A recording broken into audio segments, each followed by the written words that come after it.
Buenos días para todos y para todas. Es un placer dar la bienvenida a la primera jornada académica del 2021 de la Academia Internacional de Medicina Sexual, el primero de nuestra serie de webinares, donde damos la bienvenida, agradecemos la presencia y queremos comentarles acerca del académico, doctor, profesor Juan Andrés Venegas, que nos acompaña en la jornada de hoy.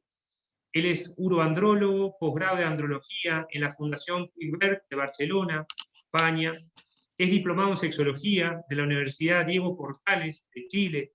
Es miembro de la Academia Internacional de Sexología Médica y de la Sociedad Latinoamericana de Medicina Sexual.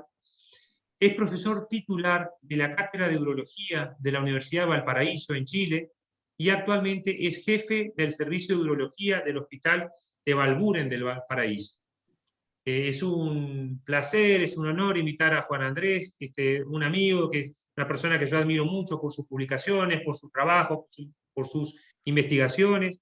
Contarles que en el chat que tenemos van a poder hacer las intervenciones que quieran, las preguntas que quieran, que después al final de la ponencia del doctor yo se las transmito para que él pueda responder las inquietudes, los comentarios que tengan. Esto está quedando grabado y se va a subir, como siempre, a las redes de la academia. Invitarlos a acompañar y a seguir a la academia en sus redes. Tenemos que agradecer la presencia de todos, agradecer la presencia del doctor Juan Andrés Venegas, agradecer a la industria, al laboratorio Eurofarma, al laboratorio Bayer Sharing, que nos permiten también todas estas actividades y nos están apoyando siempre. Y sin más, vamos a dar la palabra al doctor Venegas, que nos va a deleitar con la ponencia el día de hoy, estoy seguro. Juan Andrés, te doy la palabra. Muchas gracias, Santiago, por la oportunidad, por la posibilidad de estar frente a este auditorio tan grande de maestros en la sexología, de maestros en su especialidad. Para mí, un honor y, digamos, la situación más estresante de presentar mis conocimientos expuestos a todas las críticas, y eso es lo que más les agradecería, poder recibir críticas a la presentación que tengo de estos conocimientos. Cuando el cuerpo tiene algo que decir fue la manera en que quise, digamos, de alguna manera hacerles llegar esta investigación. La sexualidad es una más de las dimensiones de los seres humanos y como dimensión es una dimensión muy compleja, si no la más, ya que obliga, la siguiente, Santiago, por favor, ya que obliga a la participación multiorgánica, el cerebro, el corazón, la piel, como nos dice el doctor Lucas Mateus, sed de piel, los genitales, el sistema circulatorio, el sistema nervioso, periférico y central, pero de otra parte también, aparte de eso, la mente, los sentimientos, el estado afectivo, la carga social, la siguiente. Además, como apetencia fisiológica es diferente a todas las otras apetencias del ser humano, como comer, beber, reír, pensar, que se disfrutan más si son compartidas socialmente. Como nos dice el profesor Armando Roa, la sexualidad busca lo oculto, busca el secreto, y además va increciendo para alcanzar su clímax máximo, el éxtasis, y apagarse bruscamente, pero no desaparecer de súbito sin dejar una marca en el espíritu y los sentimientos. La siguiente, Santiago. De otra parte, la bioquímica del amor a nivel cerebral es compleja, como nos comentaba la profesora Gladys Llanos en su simposio del 31 de octubre de la Academia. Muchos neurotransmisores y muchas hormonas en el cerebro. Aparte de que los cerebros de hombres y mujeres son diferentes, el hombre de mayor volumen, pero el de la mujer tiene estructuras más desarrolladas, como el cuerpo calloso, que permite comunicaciones interhemisféricas y le da esas habilidades distintas a las mujeres, esa capacidad de hacer dos cosas a la vez, que a lo mejor es otro factor más de complicar la sexualidad en ella. Los hombres, pudiendo hacer solo una cosa a la vez, aperran al momento del sexo, en cambio ellas pueden estar en el sexo y pensando en otra cosa simultáneamente. Lamentablemente el sexo exige abandono y entrar a ese estado de conciencia tan especial que lleva a estos estados tan sublimes como el del orgasmo. La siguiente. De otra parte, y como nos comentaban doctora Elena Sepúlveda y doctor Pedro de la Calle en su simposio correspondiente, hay mucho de la sexualidad determinada por constructos sociales en relación a cómo erotizamos. Ese algo que parece venir determinándose desde la primera infancia, con los apegos generados en la familia, luego con las experiencias vividas y o aprendidas, y de cómo generamos emociones, no solo en el sentido de afecto, sino en el estado emocional de la excitación, cómo disfrutamos, cómo nos entregamos al acto como experiencia sexual. Por lo tanto, cómo obtenemos ganancia de ese acto sexual, de placer y de una experiencia afectiva que deja huella, que deja un backup positivo que haga intentar o querer revivir o rehacer el encuentro sexual. La siguiente. Pero el cuerpo tiene algo que decir. Así como la dimensión psicosocial de la sexualidad es multifactorial, la dimensión orgánica también parece ser muy compleja. La siguiente, Santiago. Y especialmente más en la mujer, y de alguna forma aún no completamente conocida ni definida. Este es el punto final del análisis actual. La siguiente. En el Congreso Mundial de la UAS en Cuba 2003 tuve la oportunidad de escuchar una conferencia en el simposio Investigaciones Actuales sobre la Sexualidad Femenina, presidida por nuestro conocido doctor Francisco Cabello Santamaría, simposio que apoyaba una línea de investigación que yo iba llevando en relación al mismo tema, a la existencia de próstata y de la posibilidad de eyaculación femenina. Y ese mismo año 2003, la siguiente, por favor, tuve la oportunidad de presentar este tema en el Congreso de la Sociedad Latinoamericana de Medicina Sexual, mi investigación sobre la eyaculación femenina como otro aporte más a la discusión del tema. En base a los hallazgos de dicho trabajo, ahí nomás, quédate ahí nomás. En base a los hallazgos de dicho trabajo y a los múltiples estudios que acompañaron esta investigación, se me fue generando el concepto de la desestructuración de la sexualidad femenina en lo que a orgasmo y o a plataforma orgásmica se refiere.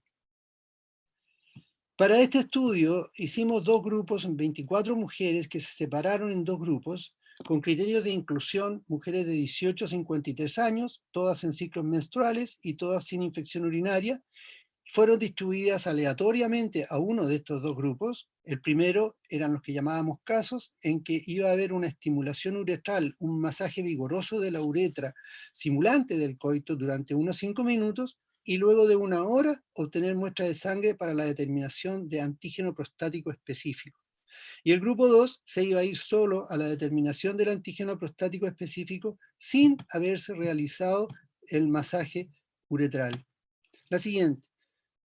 Fundamentados en el hecho demostrado, como muestra aquí la publicación de Chetken, de que la eyaculación aumenta los niveles de antígeno prostático específico y con esto en el fondo cualquier forma de actividad prostática o de trastorno a nivel de próstata aumenta los niveles de antígeno prostático específico, fue que diseñamos este trabajo con el esquema propuesto. Y nuestros resultados nos resultaron altamente significativos. Las mujeres y el grupo de mujeres que iba, como se ve en el gráfico de torta arriba, al masaje uretral, elevaban el antígeno prostático circulante en 72% de ellas, versus el grupo que no iba a masaje con un P estadísticamente significativo, altamente significativo, de 0,0038. La siguiente, por favor. Esto nos da pie a pensar que sí existen estos elementos prostáticos en la uretra femenina y la posibilidad de eyaculación por parte de la mujer, porque si hay próstata puede haber eyaculación, y que son parte fisiológica de su fenómeno de respuesta sexual.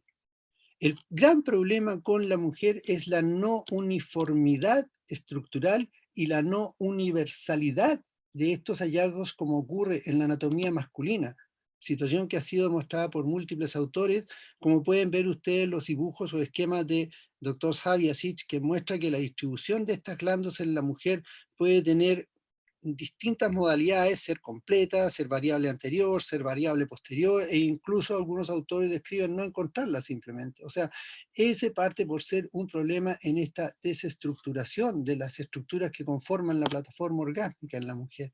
La siguiente, por favor.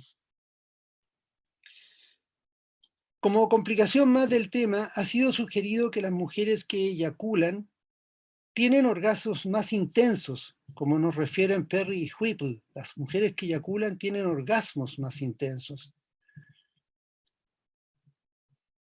Así sigue planteándose la controversia, porque es esperable encontrar tejidos prostáticos más desarrollados en la mujer cuando ha existido el estímulo hormonal adecuado durante su vida fetal como para que estos se desarrollen. O sea, vamos a encontrar tejidos prostáticos si ha existido niveles de testosterona circulantes para que desarrollen estas estructuras. Sin embargo, mientras mayor la exposición a andrógenos prenatales, ocurre que la distancia clítoris-uretra se alarga y por lo tanto menos posibilidades de un orgasmo por coito vaginal. La siguiente, por favor. Así se van planteando las interrogantes. ¿Representarían entonces, fundamentados en los conceptos de Whipple y Perry de que es las mujeres eyaculadoras los orgasmos más intensos y los conceptos de Manuel Giannini, Buisson y Alberto Río Casillas, estas estructuras parte del complejo clitoridiano interno o del G-spot? ¿Y es la uretra en la mujer realmente partícipe en el origen del placer orgásmico? La siguiente, por favor. Así se van generando las preguntas, las interrogantes. Y como guinda de la torta, dos controversias sobre el mismo tema. La primera en relación al clítoris.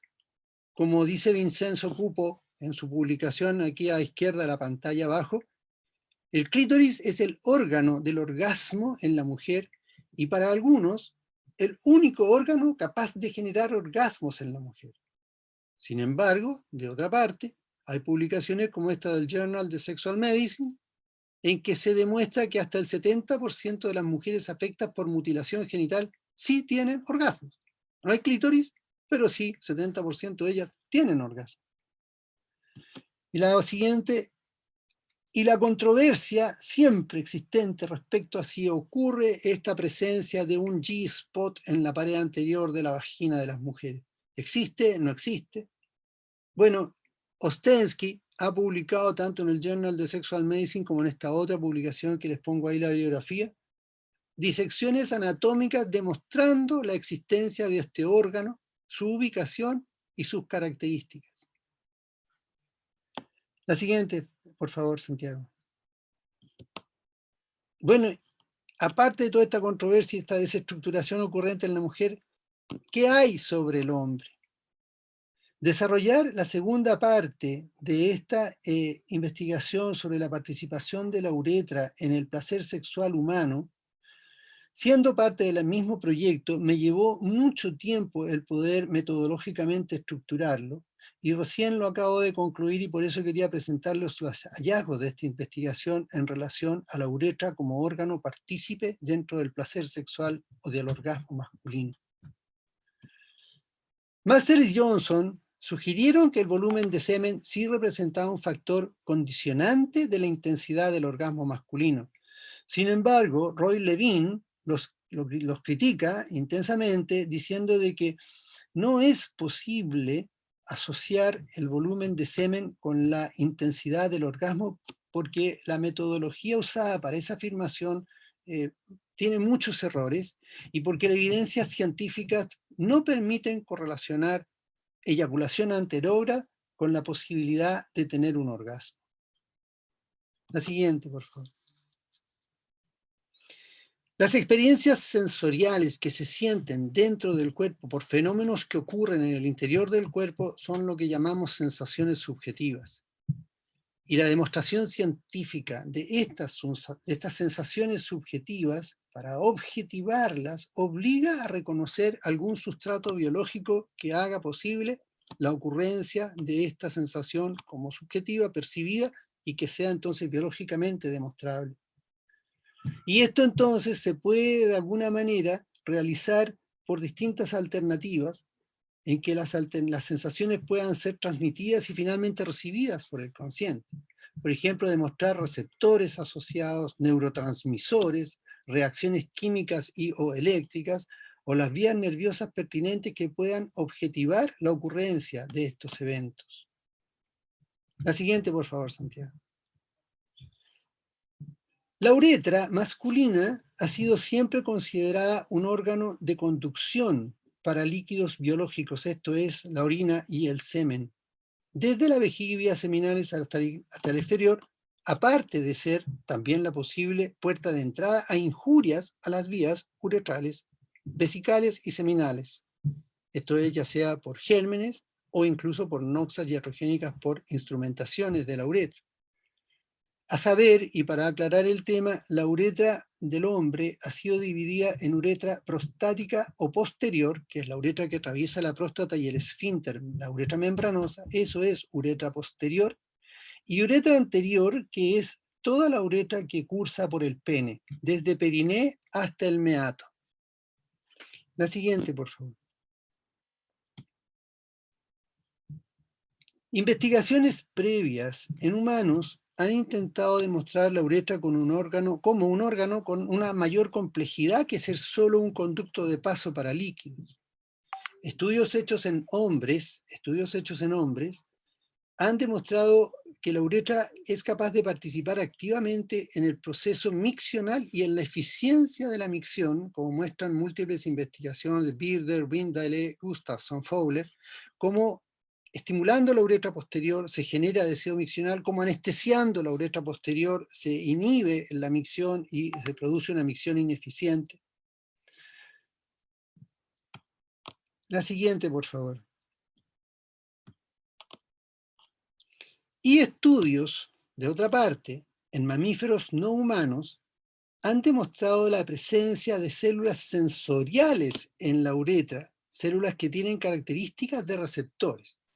Un tipo de estas células son las células en cepillo, células que tienen microvellosidades en su extremo luminal con características de receptores sensoriales, y lo que hace que se represente entonces como un órgano funcional activo con relación al reflejo misiológico de la micción, como decíamos recién, y también como centinela a posibles injurias de las vías urinarias y seminales, porque son capaces de captar diferencias de pH, y como lo hacen en la presencia de gérmenes, con la secreción de acetilcolina o cambiando el pH amargo, y la uretra entonces se puede percibir como un mecanismo de defensa. Esa sería su función.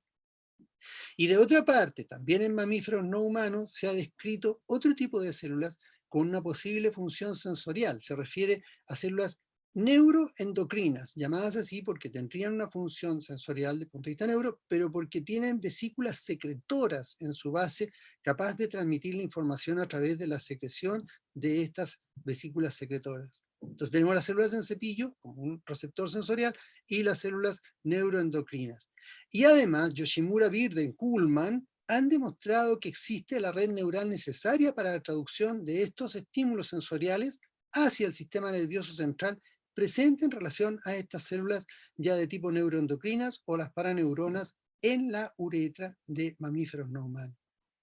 Pero como comentan O'Miller y Lendon, autores en The Prostate y Experiencia, este tipo de células o receptores sensoriales nunca ha sido demostrado en uretras humanas. La siguiente, Santiago, por favor. Ya que toda esta evidencia está fundamentada en estudios en uretra masculina posterior, esto es, la uretra que ocupa la próstata, que atraviesa la próstata, y o en estudios en mamíferos no humanos, y acorde a los conceptos publicados por algunos autores respecto a la no siempre posible de los procesos que ocurren o los estudios y los fenómenos que se demuestran en roedores o animales de experimentación, no se puede extrapolar directamente a la conducta y a las experiencias humanas, como muestran esas dos publicaciones que les planteo ahí, fue que quisimos investigar la uretra masculina anterior y si ésta podría ser un órgano sensorial y partícipe del placer orgásmico masculino, como sugerían Master y Johnson, en sentir y percibir el flujo de un volumen de semen y definir con esto la intensidad del orgasmo. La siguiente.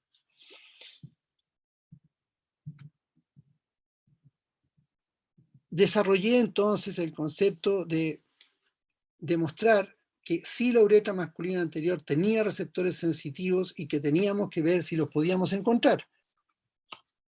Para eso entonces fue donde tuve los grandes problemas metodológicos que me llevaron a demorar y a trazar este estudio. Aquí se muestra una gráfica de la luz de la uretra y cómo está cubierta entonces por un epitelio que se llama urotelio en la uretra peneana, Y al agrandar la imagen se puede percibir, de acuerdo a lo demostrado por los distintos autores, cómo estas células son capaces de captar sensaciones o estas experiencias sensoriales a la distensión mecánica, a los cambios químicos, a los cambios de temperatura o a la osmolaridad del líquido que fluye a través de ella, y secretar entonces una serie de neurotransmisores que van a ser captados por esta red neural inmediatamente subepitelial. La siguiente, Santiago, por favor.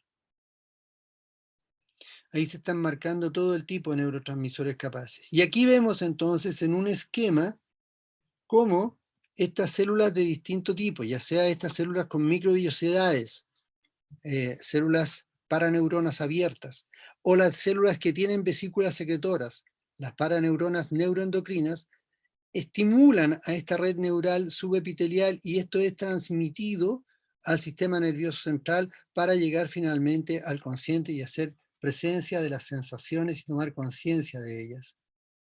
La siguiente, Santiago, por favor.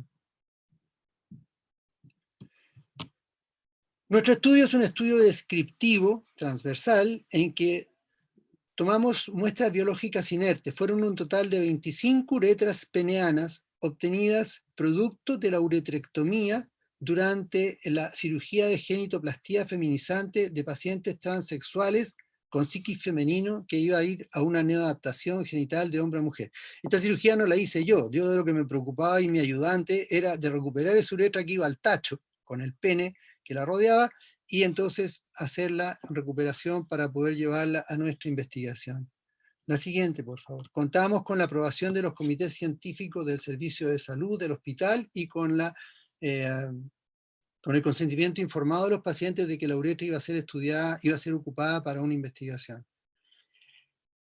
Los criterios de inclusión fueron pacientes transexuales psiquefemeninos sometidos a la uretrectomía de uretra anterior, en la penectomía, como parte de su primera cirugía de genitoplastía feminizante, y como exclusión cualquier neoadaptación previa que hayan tenido. Tampoco ocupamos uretras traumáticas ni uretras oncológicas. Y a la uretra sana, normal, de un paciente joven, se le realizaban 3 cortes en distintas áreas. Una a nivel de glande, en la uretra peniana del extremo más distal del pene, y otro en el extremo más proximal del pene pendular, que era lo que se cortaba y se tiraba al tacho. La siguiente, por favor. Aquí está el esquema de cómo se hicieron los cortes transversales para el estudio de las piezas y longitudinales, y se tiñen con hematocilina y eosina, y también hicimos una tinción con inmunohistoquímica para definir la presencia de estas estructuras o la no existencia de ellas. Para la inmunohistoquímica se ocuparon anticuerpos primarios contra el PGP 9.5, que es un marcador neuronal, reconoce soma de neuronas. Se ocupó la antitubulina, marcador de neuronal, pero de fibras nerviosas, y se ocupó la cromogranina como marcador de vesículas secretoras en cuerpos neuroendocrinos. La siguiente, Santiago, por favor. Aquí está el esquema, como se hicieron los cortes en uretra de glande, uretra distal y uretra peniana proximal, que se hicieron 2 cortes, como se agregó entonces la inmunohistoquímica simple con un anticuerpo y con inmunohistoquímica dual con 2 anticuerpos, uno de ellos fijo a una señal quimioluminiscente con la cual se podía hacer la definición para la inmunohistoquímica, para la detección a través de la microscopía especializada. La siguiente. El análisis se hizo sobre la edad de los hombres sometidos a la uretrectomía, del tiempo de uso de estrógenos. Hay que recordar que son todos transexuales, por lo tanto vienen ya preparados con estrógenos, lo que sí puede ser un sesgo en nuestra demostración. La mediana de cuerpos neuronales en corte, el registro con el equipo fotográfico Leica para el corte y tinción inmunohistoquímica y una estadística descriptiva. La siguiente, por favor. Y aquí están los resultados. La mediana de edad fue de 30 años y la mediana de uso de estrógenos previos fue de 149 meses. La siguiente, por favor. Aquí está una imagen de las características del epitelio obtenidas bajo la inmunohistoquímica, donde podemos ver que nos aparecen estas células que son células que atraviesan todo el lumen del epitelio, perdón, que atraviesan todo el grosor del epitelio, disculpen el error, atraviesan todo el grosor del epitelio, son transepiteliales, son indistinguibles con la tinción de hematocilina y eosina, solo se demuestran cuando se hace la tinción inmunistoquímica. En este caso, para cromogranina A, recuérdense que esto era para demostrar vesículas secretoras, se tiñen de café, que tienen una característica de ser bipolares, llegan hasta el lumen y por otra parte hasta la base del epitelio, y que son elongadas a la superficie asociadas a una escotadura superficial. Y todo esto cumple con las características histológicas que tiene un neuroreceptor o una célula neuroreceptora. La siguiente, por favor. Estas células fueron todas negativas al marcador neuronal PGP 9.5, o sea, no eran somas neuronales. Sin embargo, se tiñeron para cromogranina positiva, o sea, eran células que tenían vesículas secretoras de cuerpos neuroendocrinos, y también hubo tinción positiva para antitubulina, o sea, para marcador de fibras neuronales asociadas a estas células. La siguiente, por favor. Aquí se puede ver cómo se distribuyeron en la uretra a la izquierda de su pantalla. Del meato uretral no hubo ninguna de estas células. En la uretra peniana distal hubo una mediana de 4, y en la uretra peniana de la porción más proximal de la uretra del pene hubo una mediana de 52 cuerpos de estas células neuronales. La siguiente, por favor. Esto es lo mismo representado en otro gráfico, y la siguiente. Esta imagen es muy bonita porque nos muestra los hallazgos donde se puede la tinción dual para cromogranina, esto es vesículas secretoras, y para antitubulina, o sea, fibras nerviosas. Vean ustedes la imagen A3 a la derecha arriba, donde se ve una de estas células que llegan hasta el lumen y de otra parte está contactada con una de estas terminaciones nerviosas. Proyecciones neurales intraepiteliales con la tinción antitubulina que se demuestran en el epitelio de la uretra de los cortes que hicimos. La siguiente, por favor. La misma imagen más aumentada de tamaño, el cuerpo neuroendocrino a la izquierda y a la derecha la escotadura luminal y en la base el contacto con una terminación teñida de otro color. La siguiente, por favor. Y para confirmar que los hallazgos eran reales, se hizo la parte de comparación con tejido de archivo para antitubulina 3, fibra nerviosa, con corteza lóbulo temporal que daba la misma tinción, y para cromogranina, o sea, vesículas secretoras, con material de archivo de un adenoma hipoficiario que correspondía a la que encontramos teñido en uretra. La siguiente, por favor, Santiago. Otra representación de lo mismo se refiere al gráfico de la cantidad de receptores en la parte más distal del pene y en la parte mediana o proximal del pene pendular. La siguiente. Y la ausencia absoluta de tinción para marcador neuronal. O sea, no son somas neuronales, son células receptoras neuroendocrinas o paraneuronas las que están presentes en el epitelio uretral, pero que tienen las conexiones con fibras nerviosas capaces de conducir esto entonces hacia proximal. La siguiente, por favor. Los hallazgos asociados en el presente estudio nos muestran que estas vías neurales, demostradas en las piezas analizadas se continúan hacia proximal en el pene, sugiriéndonos por tanto conexión hacia el sistema nervioso central, como ha sido demostrado en estudios en animales de experimentación o en roedores, por lo tanto haciendo a estas células encontradas en uretra anterior un órgano neuroendocrino con proyecciones sensoriales. La siguiente, Santiago, por favor. Como discusión,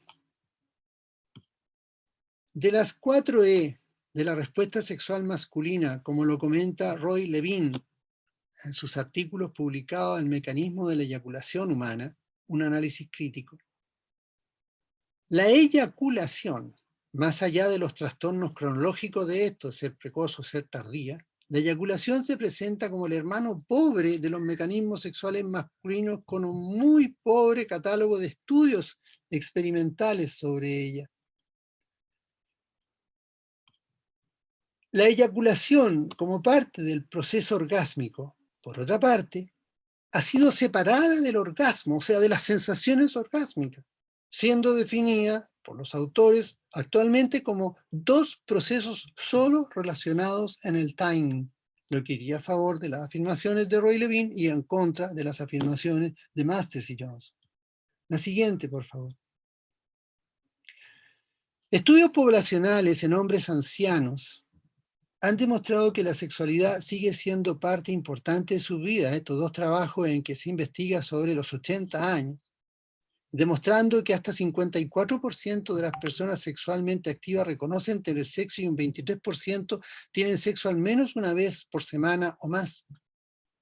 Y está claro, y todos sabemos, que son las gratificaciones afectivo-emocionales en hombres ancianos las que mayor calidad de vida le pueden entregar en esos años avanzados de la vida.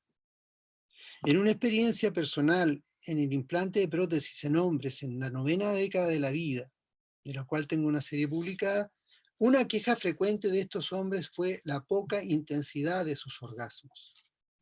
La siguiente, Santiago, por favor. Hay un autor japonés que es el único que tiene alguna publicación en humanos en uretra peniana que describe también este tipo de células en el epitelio uretral del pene humano, y él hace un alcance muy significativo que apoya una teoría de la base orgánica de esta disminuida percepción. Dice que no se encuentran en hombres mayores de 60 años.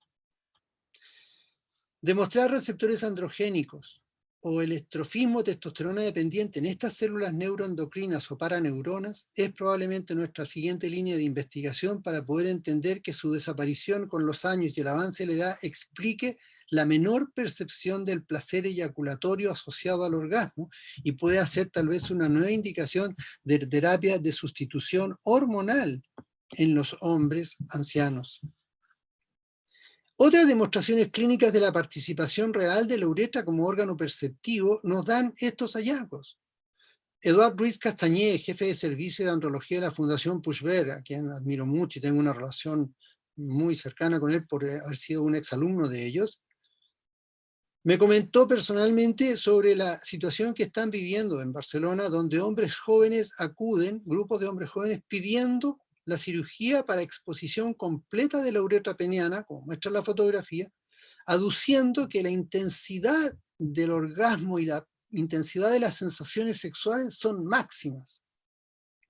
Y también nos apoya esto mismo, cómo comercialmente se han diseñado todas estas sondas metálicas uretrales para el estímulo interno de la uretra para aumentar el placer sexual. La siguiente, por favor. Dado los avances tecnológicos y las técnicas actuales disponibles en urología, hoy en día muchas cirugías urológicas para patología de alta prevalencia, como las enfermedades de la próstata, cáncer o adenoma, enfermedades de vejiga como el cáncer vesical, las litiasis vesicales, y la patología obstructiva de la vía uretral o de la vía urinaria alta asociada a cálculos y los cálculos renales, pueden ser todos abordados a través de la uretra, lo que significa los riesgos de un daño a la uretra, que es considerada actualmente solo un conducto de paso por donde se puede entrar a las vías urinarias, y por lo tanto, atención con las posibles secuelas de tanta instrumentación uretral. La siguiente, por favor. Bueno, los fines finales del desarrollo de esta investigación, disculpen la reiteración, eran dos propósitos. Un estudio descriptivo de aportar un nuevo conocimiento a la comunidad científica sobre la uretra masculina distal y apoyo y sustrato a la teoría de que la uretra anterior sí participa como un órgano sensorial significativo en el placer orgásmico masculino. La siguiente. Desde Valparaíso ya les agradezco muchísimo la atención y agradezco también todo tipo de críticas y comentarios a los trabajos presentados. Muchas gracias.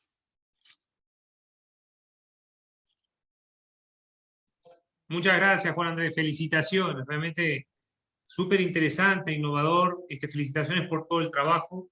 Y la verdad que hay un montón de preguntas y de inquietudes de los participantes que yo me gustaría transmitirte. Uno de ellos es Analía Pérez, que dice: doctor, si nosotros hablamos que hay una conexión directa entre el cerebro y el orgasmo sexual,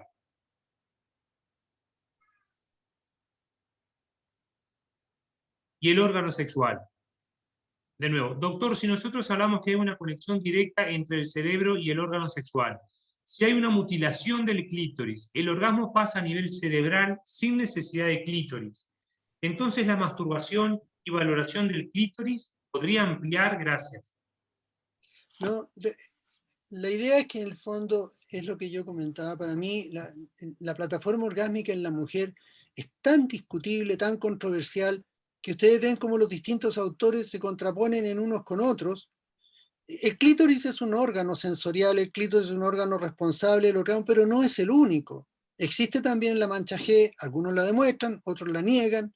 Las mujeres pueden tener orgasmo vaginal, existe la penetración profunda con estímulo de cuello uterino y transmisión de placer hacia el cerebro vía vago, vía nervio vago, como lo han demostrado en las mujeres parapléjicas. Es mucha la controversia, es mucho el desconocimiento, y la posibilidad de objetivar todo es muy difícil en la mujer, pero, pero existe el estímulo manual del clítoris, de ahí está el éxito de todos los vibradores, que para mí también es una suplencia. Usar un vibrador es como poner una prótesis de pene, o sea, cumple con la posibilidad de obtener el placer sexual a través del acto sexual, pero que significa para el hombre de repente una frustración de tener que estimularle vía vibrador el clítoris a una mujer y sentir que es imposible de generarle ese orgasmo por una penetración, un acto sexual espontáneo, natural, llamémoslo así.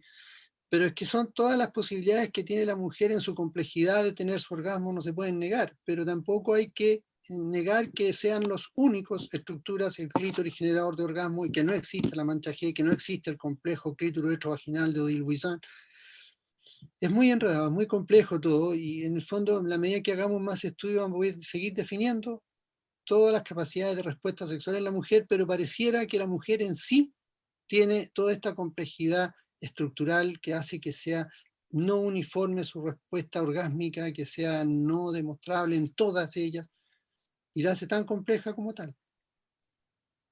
Y ese es el concepto de la desestructuración de la plataforma orgásmica en el orgasmo de la mujer. Perfecto, perfecto. Bueno, Andrés, muchos saludos, te siguen llegando. Buenos días para todos desde Ecuador, desde España, desde Maldonado, Uruguay. La verdad que gracias, doctor, súper interesante. Analía de Argentina, Analía Pérez. Excelente estudio, excelente presentación. Nos dice Angélica Larraín. Excelente exposición, muchas gracias. María Estela Martínez. Adrián Rosa pregunta, ¿se hace la cirugía de exposición de la uretra? ¿No es de gran riesgo y el profesional debería explicar los peligros? En general, para el hombre, la uretra anterior no es una barrera. La barrera para la entrada de gérmenes o para controlar entrada de gérmenes es supuestamente la uretra prostática, donde hay secreciones prostáticas ácidas, donde hay mecanismos de barrera como el esfínter. Por lo tanto, exponer la uretra anterior no es un gran riesgo, y de hecho en muchas cirugías se hace cuando hay estrecheces importantes de la uretra del pene para que el hombre pueda orinar, y después se le reconstituye con piel de pene. Cambian las sensaciones totalmente, pero se reconstituye. Pero es curiosa esta sensación que yo no la conocía, me la reportó Eduardo Ruiz Castañé, de que le están pidiendo grupos de hombres allá que les expongan la uretra, porque entiendo que tiene que ser el sexo oral o el contacto uretra con, con vagina que les genera estas sensaciones orgásmicas tan intensas. Entonces, la uretra anterior pasa por ser, como lo decían Master y Johnson, un órgano perceptivo sensorial, y por lo tanto el flujo de semen, si bien algunos hombres tienen orgasmo sin tener flujo de semen anterior grado, como son los operados de próstata, pero les agrega un plus, es otro plus el tener el flujo anterior, y por lo tanto la idea, como les comentaba respecto a las cirugías nuevas de neurología, es tener atención a cuidar la uretra. No es solo un órgano de entrada, es un órgano que también tiene una función sensorial y que puede permitir un placer a los hombres, y en los adultos, en los ancianos, entender que si han desaparecido estas células, a lo mejor si son receptores endocrinos, o sea, receptores androgénicos, podamos sustituirlas o mantenerlas, manteniendo un nivel de andrógenos constante y cuidando la andropausia en ese sentido también. Perfecto. Acá siguen las preguntas con respecto a esta cirugía. ¿Se hace en Barcelona o en el mundo la cirugía de exposición de la uretra? ¿No es muy riesgosa? Pregunta. No, de riesgo no tiene nada, porque de hecho, como le digo, es en el fondo que la usamos nosotros como urólogos para tratar estenosis de uretra cuando se estrecha la uretra distal, secundaria a infecciones, a traumatismo y tal. pero es el comentario que yo recibí de Eduardo Ruiz Catey. Yo personalmente no lo he visto nunca, nunca me la han pedido como tal, y me generó mucha atención porque iba en la línea de lo que yo estaba investigando, o sea, coincidía exactamente, esto me lo comentó el año pasado en un simposio que hubo en octubre, 2019, perdón, el 2019 en un simposio que hubo, por lo tanto es muy reciente la adquisición de esta información. Perfecto, perfecto. Acá más intervenciones del doctor Carlos Arroyo, que es el jefe de la unidad de medicina sexual del Hospital Pasteur de Montevideo. A la luz de sus hallazgos, ¿considera disponemos actualmente de algún fármaco que permita mejorar la intensidad del orgasmo masculino? Que yo sepa, en el fondo, salvo estos antidepresivos que me permiten una mayor intensidad de percepciones sensoriales al liberar más dopamina, como todos estos dopaminérgicos, salvo fármacos que permitan mantener los niveles de hormona, de andrógeno, y por eso les vuelvo a insistir en la posible relación que puedan tener estas células que desaparecen, según lo que describe Iwanaga después de los 60 años. No tengo otros que puedan permitir, porque al permitir tener los niveles de estrógenos, de andrógenos circulantes normales, tenemos una buena función prostática, una buena secreción de semen, un buen volumen de semen, y eso entiendo que es el flujo seminal anterógrado. Pero así aumentar la percepción y la sensación no conozco fármacos específicos para eso. Perfecto. También del servicio del Hospital Pasteur, de la Unidad Hospital Pasteur, por eso te comentaba que estamos también participando del Ateneo en el Hospital Pasteur en este momento que estamos viendo en directo. Dice, muy interesante la doctora Eugenia Camejo, que es la psiquiatra del equipo. Gracias por compartir una mínima crítica. Los sentimientos son parte del cerebro, no van aparte. Las emociones parten del mismo órgano. Qué bonita crítica y le agradezco muchísimo. Sí, interesante, interesante, ¿no? Elena Sepúlveda, gracias, abrazo. Gabriela Simone, psicóloga y sexóloga argentina, te felicita, muchas gracias también. Franklin, desde Ecuador también, perdón, de Colombia, excelente disertación, profesor Venegas, enriquecedora, gracias. Y acá Odette dice, ¿podrías explicar en la mujer lo que dijiste de la distancia entre clítoris y uretra y su relación con el orgasmo? Desde Chile, pregunto. Bueno, está descrito y lo escriben, por eso son todas descripciones de distintos autores que pueden tener aceptación o no, pero Ellen Lloyd y Wallen, Elizabeth Lloyd y Wallen, describen que es real para ellos el hallazgo de que la distancia clítoris-uretra facilita o disminuye las posibilidades de tener un orgasmo. Y esa distancia se determina por la presencia de andrógenos fetales de testosterona fetal, que va a determinar que a mayor distancia, menor posibilidades de estímulo del clítoris en la penetración, y a menor distancia, ya sea porque por proximidad o por estímulo de las estructuras relacionadas al clítoris interno, como dicen Odile Buisson y Giannini, que las niega absolutamente Pupo y los critica diciendo abiertamente error en las publicaciones de Buisson y Giannini, es el título de su publicación. La controversia es máxima. Pero lo que estaría demostrado es que sí, que los andrógenos, la testosterona, facilita el desarrollo de estructuras prostáticas, que los andrógenos facilitan la proximidad clítoris-uretra.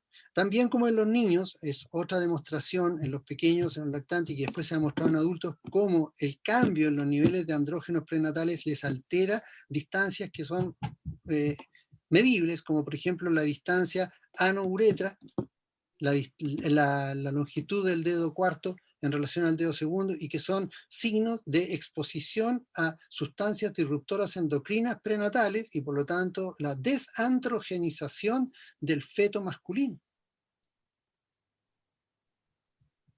Y los riesgos de la situación actual de contaminación ambiental, entendiendo que todos estos disruptores endocrinos se asocian al mundo industrializado y la contaminación actual.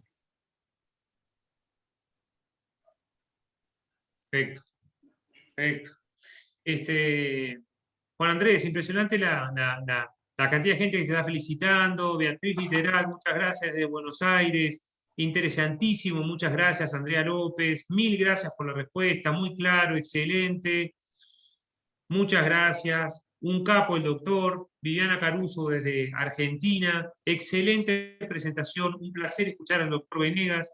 Muchos aportes en la investigación tan importantes en nuestro campo, muchas gracias. Gracias por la exposición, María Acuña, súper interesante. Felicitaciones, felicitaciones. Excelente exposición, muchas gracias. doctor excelente.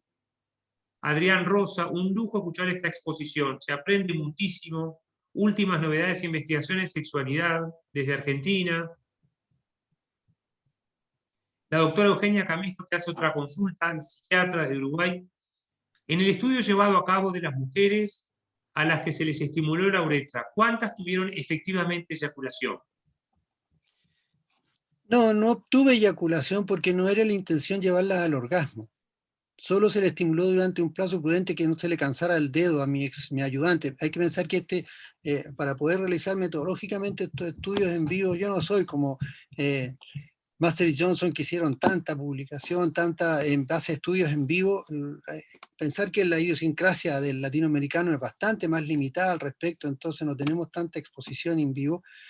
Tuve que contar con una doctora que me hiciera el masaje uretral entre 1 y 5 minutos, pero se le cansaba el dedo también tratando de comprimir la uretra, y no era nuestra intención en una situación clínica, de una situación en camilla, con un personal que la está estimulando, que le está haciendo este masaje, dejar que la persona llegara al orgasmo. No ocupamos ningún estímulo erótico visual para conseguir excitarla.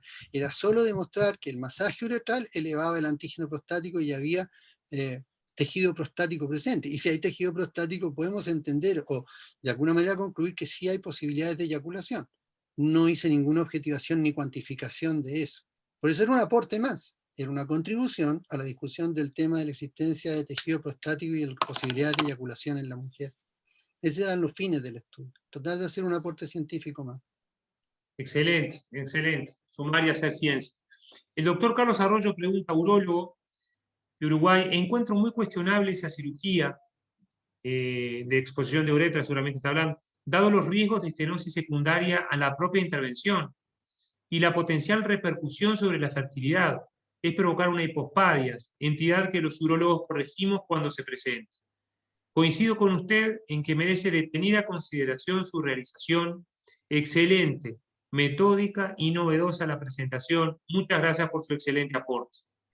Al doctor Arroyo quería comentarle, por favor, y le agradezco muchísimo el comentario, es que no es una experiencia vivida por mí, es nada más que una experiencia que me transmitió un colega expuesto en Barcelona. Hay que pensar que en Europa tienen otra forma de vida, tienen grupos sociales distintos, tienen otra forma de percepción de la sexualidad y de las realidades. Este colega me comentó, doctor, vengo a que me haga esta cirugía y le traía una foto. No es la misma que yo documento, era mucho más extensa. Y obviamente que son hombres jóvenes que, por supuesto, cuentan con todas las posibilidades de reproducción asistida en servicios sociales donde la reproducción asistida es absolutamente gratis y el abordaje de quien quiera. O sea, el tema de fertilidad para ellos pasa a ser absolutamente secundario, sabiendo que tienen su reproducción asistida asegurada. Es dar una muestra de semen o obtener un trocito de testículo donde obtener espermios, y la ICSI está absolutamente disponible porque la seguridad social se las paga. Perfecto. Son realidades muy diferentes a lo que vivimos aquí en América Latina, muy diferentes, tanto sociales como científicas. Perfecto. Doctor Juan Andrés Venegas, realmente brillante. Yo te quiero felicitar por la presentación, por lo que es la sexología basada en la evidencia, por lo que es la metodología de investigación, por las publicaciones. Hay mucho publicado tuyo también que hemos querido colgar en la página web de la academia. Invitarlos a todos a que va a quedar esto colgado en las redes, en la página web de la academia. Quería contarles lo que van a ser los futuros webinars que ya tenemos coordinado. El 26 de marzo, el doctor Montejo, desde Salamanca, va a hablar de los antipsicóticos en busca del sexo perdido. El profesor titular de psiquiatría, también miembro de la directiva de la Academia de Sexología Médica, va a hablar de este tema. Desde España también, el 16 de abril, el doctor Pedro Lacalle, ginecólogo, sexólogo, va a hablar de la sexología médica humanista. Realmente que tanto hace falta y aspectos bien interesantes a considerar desde su óptica y desde lo que es su aporte a la academia. Elena Sepúlveda sigue felicitando y manda muchos cariños, Juan Andrés, para todos y todas. Y realmente ha sido un placer, Juan Andrés, escucharte nuevamente, contar contigo. Desde ya te comprometemos a futuros webinares para seguir acompañándose este año en las actividades que tenemos programadas en la academia. Santiago, vuelvo a darle las gracias a todos por la oportunidad a ti que me diste de poder estar aquí y a todos por la posibilidad de que me hayan escuchado y criticado y ojalá me hagan saber muchos más comentarios y críticas, porque así uno puede dirigir y mejorar y perfeccionar sus líneas de investigación. Para mí ha sido un honor estar aquí y presentar, es un honor ser parte de la Academia Internacional de Sexología Médica. Vuelvo a agradecer a ustedes la presencia, la asistencia y a ti la modulación y la organización de todo esto, el tiempo que te desgasta y el esfuerzo que te desgasta. Y me despido de corazón, cuídense, aquí en Chile la cosa es brava, nos tienen encerrados todavía, estamos vacunándonos todos, ojalá podamos en algún momento futuro volver a encontrarnos y a reencontrarnos presencialmente. Mientras tanto, a la distancia, un abrazo, un cariño. Chao. Abrazo grande, Juan Andrés, y nos vemos. Gracias y todos y todas por la presencia. Nos Gracias. vemos el 26 de marzo. Sin falta.